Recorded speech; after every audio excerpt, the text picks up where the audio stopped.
మా గవర్నమెంట్ ఉండగా GO number 55 రిక్రూట్మెంట్స్కు సంబంధించి జీవో 55 అని ఉండేది. కానీ మీరు వచ్చిన తర్వాత జీవో నంబర్ 29 అని తెచ్చారు. ఇది రిక్రూట్మెంట్ ఎట్లా చేయాలి అనే విషయంలో ఒక మార్పు తెచ్చారు. దీనివల్ల ఎవరికి నష్టమవుతుందంటే ఎస్సీ, ఎస్టీ, బీసీలకు అన్యాయం జరుగుతాం.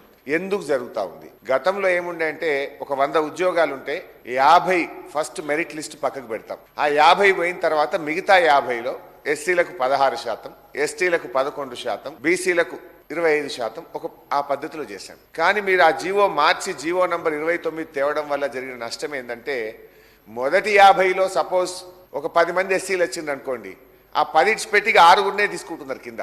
పాపం ఆయనకు మెరిట్లో వచ్చింది, ఆయన ఓపెన్ కాంపిటీషన్లో వదిలాల్సినటువంటి ఎస్సీని మీరు అక్కడ ఆ 10 మందిని లెక్కకు తీసుకోవడం వల్ల 6 ఎస్సీలను మాత్రమే తీసుకొని ఇక మీ 16 కోట అయిపోయింది అంటుండ్రు. అంటే దీనివల్ల ఎవరికి నష్టం? మరో 10 మంది దళిత విద్యార్థులకు ఉద్యోగులు రాకుండా పోతా ఉంది. బీసీలకు నష్టమవుతుంది, గిరిజనులకు నష్టమవుతుంది.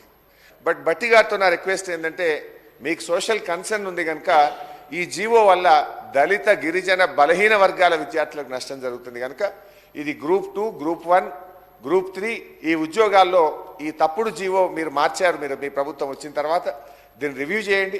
అవసరమైతే మీరు మీటింగ్ పెట్టండి. I will come to your meeting hall. మీరు ఏ టైంకు ఎప్పుడు ఎక్కడికి పిలిస్తే అక్కడికి వస్తా, అన్ని వివరాలతో వచ్చి మీకు ఎక్స్ప్లెయిన్ చేస్తా.